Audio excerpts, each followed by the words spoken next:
নমস্কার দর্শক বন্ধু, এখন বলবো বৃশ্চিক রাশি অর্থাৎ 7ই জানুয়ারি থেকে 13ই জানুয়ারি 2024 পর্যন্ত বৃশ্চিক রাশির জাতক জাতিকার জীবনে কি কি ঘটতে পারে সেই সঙ্গে প্রতিকার। বিদ্যার্থীর বিদ্যায় নানা উন্নতি, কিন্তু কিছু বিদ্যার্থী হঠাৎই কারো প্রেমের সম্পর্কে জড়িয়ে পড়তে পারে, ফলে মনোনিবেশে বাধা আসবার সম্ভাবনা প্রবল। শুধু তাই নয়, কিছু বিদ্যার্থী গুরুস্থানীয় ব্যক্তির চক্রান্তের শিকার হতে পারে। অবশ্য শিশু বিদ্যার্থীগণ কোনো বিশেষ পরীক্ষায় আশাতীত সুফল লাভ করতে পারে। যারা অর্থাৎ জাতকের স্ত্রী জাতিকার স্বামীর শখ আহ্লাদ পূরণ করতে গিয়ে কেউ কেউ আর্থিক সংকটের সম্মুখীন হতে পারেন। তবে কর্মচারী, আধিকারিক ইত্যাদি নানাভাবে আর্থিক উন্নতির সম্ভাবনা, ফলে শখ আহ্লাদ বাড়তেই পারে এবং আয় এবং ব্যয় সমপরিমাণ হওয়ার দরুন সঞ্চয় না হওয়ার সম্ভাবনাই প্রবল। তবে আর্থিক সমস্যা হয়তো দেখা দেবে না। বৃশ্চিক রাশির জাতক জাতিকার ভাগ্যের উত্থান পতন লেগেই থাকে, তবে এই সপ্তাহে নানাভাবে ভাগ্যোদয়ের সম্ভাবনা প্রবল। বৃশ্চিক রাশির জাতিকাগণ আগামী 9, 10 এবং 11ই জানুয়ারি 2024 কোনো কথা বলবার আগে ভালোভাবে ভেবে নেবেন। কারোর সাথে ইয়ার্কি ঠাট্টা করবেন না, এতে কিন্তু অযথা ঝগড়াঝাটি অশান্তিতে জড়িয়ে পড়তে পারেন এবং পরবর্তীকালে আইনি সমস্যায়ও জড়িয়ে পড়তে পারেন। বন্ধু, আগামী 10ই জানুয়ারি 2024 বুধবার আমার বাড়িতে বকুল অমাবস্যায় বাৎসরিক কালী পূজা অনুষ্ঠান, সেই সঙ্গে বিশাল যজ্ঞানুষ্ঠানের আয়োজন করেছি।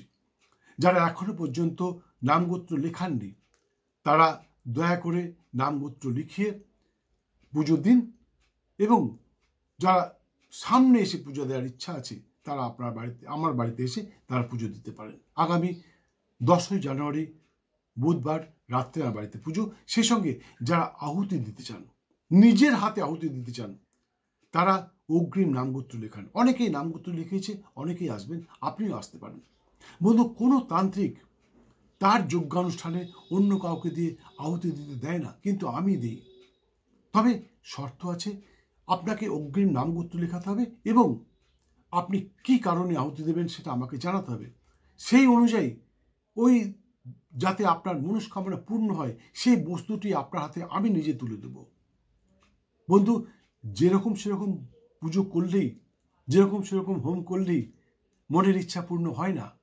অনেকেই করে, অনেকেই নানা রকম জায়গায় গিয়ে হোম যজ্ঞ করে থাকে, কিন্তু রেজাল্ট হয় নীল। আর আমি একটা হোম করব, তাতে কিন্তু আপনার সমস্ত ইচ্ছা পূর্ণ হয়ে যাবে, কারণ আপনি নিজে হাতে আহুতি দিতে পারবেন। আমি দিই সেই সুযোগ থেকে। তবে আপনাকে অগ্রিম নামগোত্র লেখাতে হবে।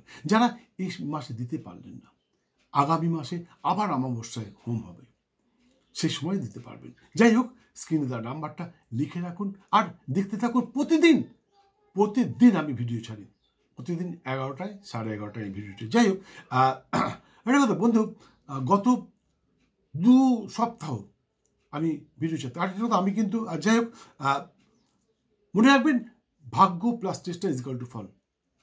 আপনার ভাগ্যে আসে, কিন্তু আপনি চেষ্টা করলেন না, তার কিন্তু পূর্ণ ফল পাবেন না। বন্ধু, আমি কিন্তু মন গড়ার কথা বলি না, রাশিচক্রের পুঙ্খানুপুঙ্খ বিচার করে তারপরেই রাশিফলটা বলি। তাই যেটা বললাম সেটা পাওয়ার চেষ্টা করুন। আমি রাশিচক্রের পুঙ্খানুপুঙ্খ বিচার করে বলি, যার জন্য গত 2 সপ্তাহ রাশিফল বলতে পারিনি।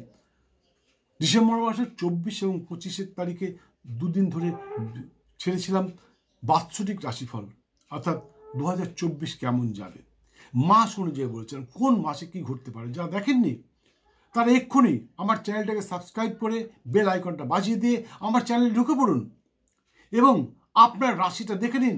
এই তুলা রাশির এই বছরে, বৃশ্চিক রাশির এই বছরে কোন মাসে কি ঘটতে পারে। অনেকেই বলেন বৃশ্চিক রাশির কোনোদিন ভালো হতে পারে না। আসলে বৃশ্চিক রাশির নবমপতি স্থির থাকে না, যার জন্যে বৃশ্চিক রাশির ভাগ্যের উত্থান পতন লেগেই থাকে। যাই হোক, তবে এই সপ্তাহ কিন্তু বৃশ্চিক রাশির জন্য খুব ভালো। বন্ধু, আমি জানি আপনারা আমার ভিডিও দেখেন, সাবস্ক্রাইব করেন, শেয়ার করেন, লাইক করেন, কমেন্ট করেন, প্রচুর ফোন করেন। কখনো কখনো আমি অধৈর্য হয়ে পড়ি, কিন্তু যেটা আপনারা করেন না সেটা হচ্ছে বেল আইকনটা বাজান না। সেই জন্যেই সেকেন্ড টাইম আমার ভিডিও আপনাদের কাছে পৌঁছয় না। তাই সকলের কাছে অনুরোধ করছি, ভিডিওটা দেখতে দেখতে বেল আইকনটি বাজিয়ে দিন এবং আমার চ্যানেলে সম্প্রচারিত 900-এরও বেশি ভিডিওর মাধ্যমে আপনার জীবনের জ্যোতিষতন্ত্র বাস্তুজনিত যে কোনো সমস্যার সমাধান খুঁজে নিন। যাই হোক, বৃশ্চিক রাশির জাতক জাতিকার জন্য শুভ রং গোলাপি এবং হলুদ, শুভ সংখ্যা 3 এবং 7। এছাড়া সর্বক্ষণ একটি লাল রঙের রুমাল ব্যবহার করতে পারেন। সেই সঙ্গে প্রতি মঙ্গলবার নিরামিষ আহার সহ ব্রহ্মচর্য পালন করে মাতা শ্রী শ্রী বগলার পুজোয় মাকে তুষ্ট করতে পারলে আপনাদের জীবনের সমস্ত বাধা বিড়ম্বনা দূর হবে এবং সেই সঙ্গে সর্বক্ষেত্রে সফল হবেন, এতে কোনো সন্দেহ নেই।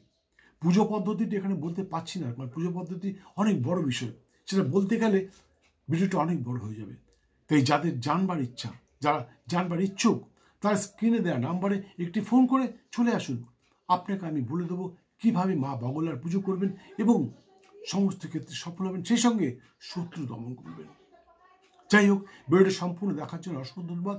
ভালো লাগলে একটি লাইক দিয়ে বেল আইকনটি বাজিয়ে দিয়ে সঙ্গে থাকুন। আবার দেখা হবে আগামীকাল দুপুর ঠিক 11টায় অন্য আরেকটি ভিডিওর সাথে। সপ্তাহটা আপনার খুব ভালো যাক। জয় মা।